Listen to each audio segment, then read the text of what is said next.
का एक सवाल था कि इंसॉल्वेंसी पिटीशन क्या होती है। बहुत माजरत से आप सब लोग आज प्रॉपर नहीं पढ़ कर आए। रीज़न बिहाइंड के हमें हर लॉ को इस तरह से पढ़ना है कि हमें ये अज्यूम करना है, क्योंकि जब तक हम अपने आप से कनेक्ट होके अपने आप से सवाल नहीं करेंगे, अपना कनेक्शन अपने साथ नहीं रखेंगे, तो हम उस लेवल पे पढ़ नहीं पाएंगे। मैंने पहले दिन से आपको सिखाया कि आप जब भी हम यहाँ पे क्लास लेंगे या हम बैठ के गुफ्तगू करेंगे तो आपने इस नौयत से पढ़ के आना है जैसे आप हमें पढ़ाने आ रहे हैं। क्योंकि जब तक हम उस लेवल की अंडरस्टैंडिंग लेवल अपनी नहीं रखेंगे, आप सब ने थोड़ा थोड़ा सा क्लियर किया, किसी ने क्या किसी ने क्या किया, लेकिन बहुत सारी चीजें जो हैं वो उसमें आज भी रह गई और बहुत सारी चीजें आप लोगों ने मिक्स की। बहुत सी चीजें आप दोस्तों ने मिक्स की। अब उसमें मिक्सिंग में से जो सवाल बन रहे हैं हमारा ये कि आज जब आप दोबारा से इसको पढ़ेंगे इंसॉल्वेंसी लॉ को, तो आपने इसको इस तरह से पढ़ना है कि सपोज करें आपके पास एक क्लाइंट आया है। आपके पास एक क्लाइंट आया है हमारी बिल्डिंग में। अभी 8-10 दिन पहले एक इंसिडेंट हुआ। एक बंदे ने अपने कारोबार में बहुत ज्यादा लॉसेस किए, तो उसके खिलाफ एफआईआर दर्ज हुई, वो जेल चला गया। फैमिली उसकी गांव चली गई। बेटा उनका मेडिकल का स्टूडेंट है, वो बाप के पीछे यहाँ पे आ जा रहा था, तो कहीं ना कहीं वो स्ट्रेस में होगा। उसने सुसाइड अटेम्प्ट किया, खुदकुशी करने की कोशिश की, लेकिन इत्तेफाक से वो बच गया। अल्लाह पाक ने उसे जिंदगी दी। तो मेरे जहन में ये ख्याल आया कि क्यों लोग खुदकुशी करते हैं जब वो हेल्पलेस होते हैं। मेरी जब उनसे मीटिंग हुई तो उन्होंने बताया कि हम अगर इसमें बेल कराते हैं तो इनके पास भी हमारे और भी चेक्स हैं, बाकी लोगों के पास और चेक्स हैं। सब लोग कह रहे हैं कि इसमें आप बेल कराएंगे तो हम फिर जो है दूसरी एफआईआर कटवाएंगे।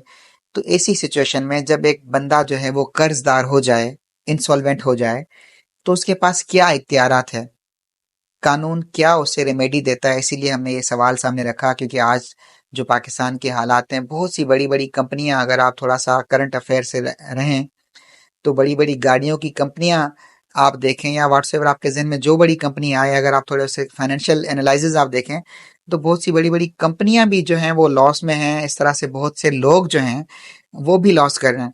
अब आप लोगों ने जो चीजें मिक्स की, बुशरा ने एक सवाल किया, देखें, लिक्विडेशन एंड इंसॉल्वेंट दोनों अलग अलग चीजें हैं।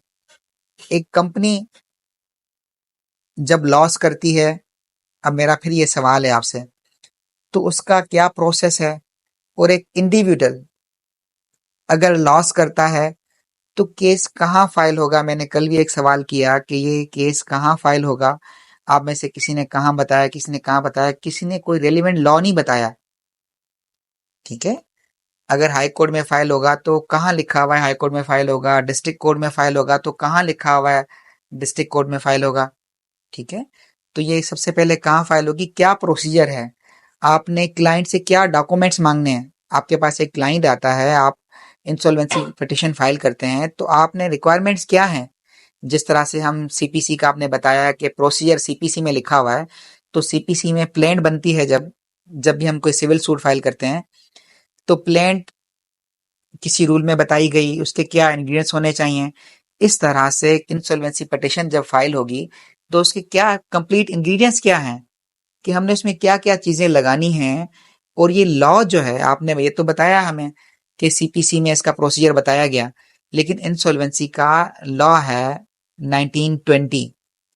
आप अगर उसको पढ़ेंगे सेक्शन 6 से लेके 13 तक जो है उसमें सारा प्रोसीजर बताया गया। आप उसको एक बार देख लीजिएगा। उसमें फिर शेड्यूल दिया गया है, शेड्यूल में एक फॉर्म दिया गया है, प्रिस्क्राइब्ड फॉर्म दिया गया है। जिस तरह से हम एग्जीक्यूशन फाइल करते हैं, एग्जीक्यूशन का एक फॉर्म होता है, हम फिलअप करते हैं, इसी तरह से इंसॉल्वेंसी का एक फॉर्म होता है। अब कल आप सबने इसको बहुत अच्छे से पढ़ के आना है। इंसॉल्वेंसी एक्ट 1920 पढ़ के आना है। ठीक है, और उसमें सीपीसी के किस प्रोसीजर के तहत कंप्लाइंस होनी है और ये केस कहाँ फाइल होगा। और एक चीज और, सपोज करें एक शख्स ने अपने आप को इंसॉल्वेंट डिक्लेयर करने के लिए कोर्ट में पिटीशन फाइल की। आप अदर साइड के वकील हैं जिसने पैसे लेने हैं, तो आप किस तरह से जवाबनामा दायर करेंगे। ठीक है, आपकी प्ली क्या होनी चाहिए।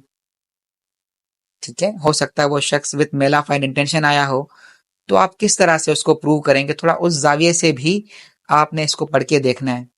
और मेरा सवाल एक और, कि इंसॉल्वेंसी एंड बैंकरप्सी में क्या फ़र्क है? क्योंकि मैडम जब बता रही थी तो उन्होंने इंसॉल्वेंसी को बैंकरप्सी को मिक्स किया। एक्चुअली बैंकरप्सी अलग है और इंसॉल्वेंसी अलग है। ये कैसे अलग है, इसमें क्या फ़र्क है? थोड़ा-सा इसको भी देखिएगा। ठीक है?